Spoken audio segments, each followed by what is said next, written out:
I've been seeing a lot of people on social media demanding 25th Amendment now. In fact, I've said the exact same thing myself a couple of times in the last 2 weeks.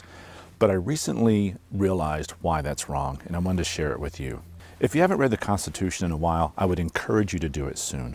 Most of us only read it in high school when we were forced to, and trust me, it hits differently now. The thing is, it really is a powerful document that was designed for all of us. Okay, let's get into it. When people say 25th Amendment now, they're probably pointing to the wrong constitutional tool. This horrible timeline we're all living in right now was anticipated by the founding fathers who wrote this radical document called the U.S. Constitution. Remember, this document was their response to tyranny, and it was their plan for a new nation of laws, accountability, justice, and a life free from tyranny. And that's what mattered. Yes, I know what some of you are going to say. I'm well aware of the what ifs and the buts. Just stay with me. This is specifically about how tyranny from our leaders should be dealt with. First off, the 25th Amendment is not about punishment. It's not about judgment. It's not about wrongdoing. It's about incapacity.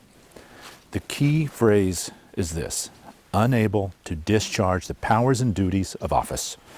In everyday language, that means the president can't function, can't make decisions, can't communicate, can't perform the job at all. This doesn't come into play just because a particular president may be a moron, lacking common sense, is devoid of any intelligence, stares at an eclipse, is confused by something like tariffs, or can't tell the difference between Greenland or Iceland, or wants to nuke a hurricane. Those things don't matter to the 25th Amendment. It refers to issues caused by a coma, a massive stroke, severe dementia, a traumatic brain injury.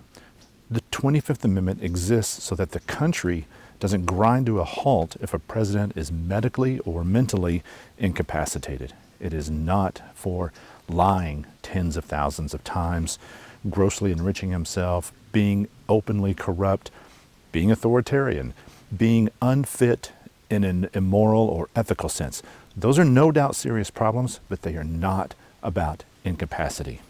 Using the 25th Amendment to remove a functioning president because we don't like the way they govern would actually break the system, not protect it.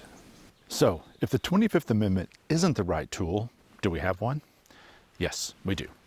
And it's not an amendment, it's in the original Constitution. The framers gave us this tool right off the bat because they knew the biggest threat to these United States would be from within. The real removal mechanism has been there since 1787. Here's the text of Article 2, Section 4, or as the cool kids call it, A2S4. The President, Vice President, and all civil officers of the United States shall be removed from office on impeachment for and conviction of treason, bribery, and other high crimes and misdemeanors. That's it. One sentence, and it's incredibly powerful. Let's start with high crimes and misdemeanors. What does that really mean? This phrase sounds oddly technical and at the same time kind of vague. High crimes and misdemeanors does not mean minor crimes, and it doesn't require a crime at all. It means serious abuse of power or betrayal of public trust, using the office for personal gain or undermining the Constitution itself. Alexander Hamilton explained it best. He said, impeachment is for misconduct that proceeds from the abuse or violations of some public trust. In other words, this is about protecting the republic, not punishing someone the way a criminal trial might. It's about protecting our nation, our security, our assets, and our people, all of them. So what would the framers consider impeachable?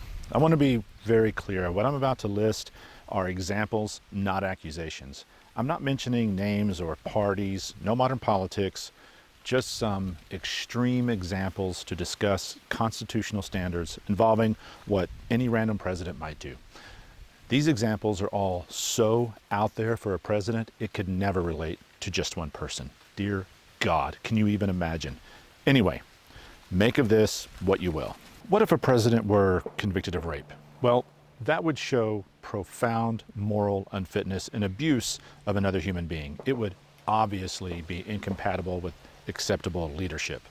Article 2, Section 4 should absolutely apply. What if a president had multiple fraud convictions, financial or otherwise? Well, that would demonstrate repeated deception and corruption. It's the opposite of public trust. Article 2, Section 4 seems completely appropriate. What if a president planned or encouraged an insurrection?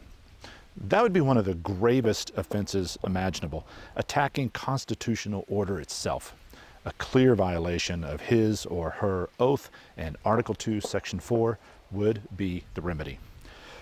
What if a president enriched himself massively while in office by, I don't know, let's say something asinine like $1.6 billion in 1 year? Well, that's exactly the kind of monarch-style self-dealing the framers feared. So yes, that person would certainly be deemed unfit and must be removed from office, and almost certainly investigated. A2, S4 for sure. What if a president used the Department of Justice to target enemies of the press? That is clearly authoritarian abuse. Using state power to silence the opposition, a major no-no, and certainly a nomination for A2S4. What if a president repeatedly lied about matters that affect national security, classified documents, or elections? To be clear, lying alone is not impeachable, but sustained deception to retain power would certainly rise to meet the bar of Article 2, Section 4. What if a president tried to overturn fair elections or coerce officials to change results? That is an existential threat to democracy and one of the clearest impeachable grounds imaginable. Of course, you'd have to prove it like, I don't know, like a recorded phone call or something like that. Every single one of these examples that I just mentioned fits comfortably within Article 2, Section 4, as understood for 230 years. If someone tried to redefine that meaning, we would all be very wise to be weary of their intentions. Here's the danger of shouting or demanding 25th Amendment now when what we really want is accountability. Understanding the Constitution is the only way this powerful document can reach its and our own potential. The more of us who know our rights and who know the law of this land, the stronger we all are. The framers did not leave us helpless. They also didn't expect perfect leaders, but they did give us guardrails, and they assumed that we would have the courage to use them. Impeachment isn't a failure of the system. It's proof that the system is powerful and that it can go into the future, ensuring that our nation thrives with fairness, justice, and accountability for those who want to abuse, cheat, or manipulate through unfair means. I'll leave you with this. The Constitution isn't fragile, but it does require something from the people who hold power. It requires a spine, dignity, and some degree of moral courage to defend this nation's laws, and it requires the men and women in elected offices to honor it, to honor the oath that they willingly took to defend it. Not just when it's convenient, and not just when it helps them, but especially when it isn't easy, especially when it's difficult, and certainly when it matters. And sometimes honoring the Constitution doesn't come from inside the government at all. Sometimes it comes from us reminding the people that we elect that this document matters, that we will not serve a king, that the American people will not bow to a dictator, oligarch, or a wealthy tech bro. The limits it places on power are intentional and urgent. It isn't optional.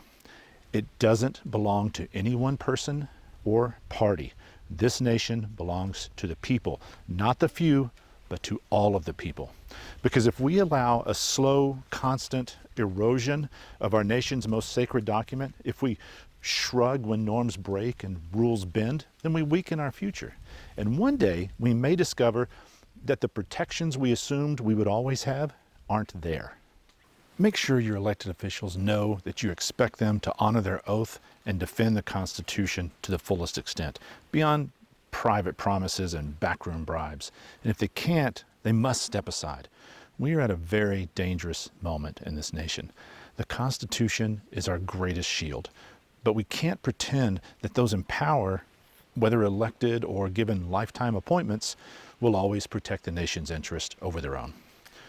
Don't be afraid to call the offices of your elected officials and remind them of their oath. I'm not talking about a social media post that can easily be ignored. A phone call or a letter demands attention. It leaves a mark. It's personal, just like our constitutional protections. And if you have elected officials that are obviously fighting hard to honor that oath, please make sure they know you appreciate those brave efforts, because I am certain that today they are taking a chance to make that stand.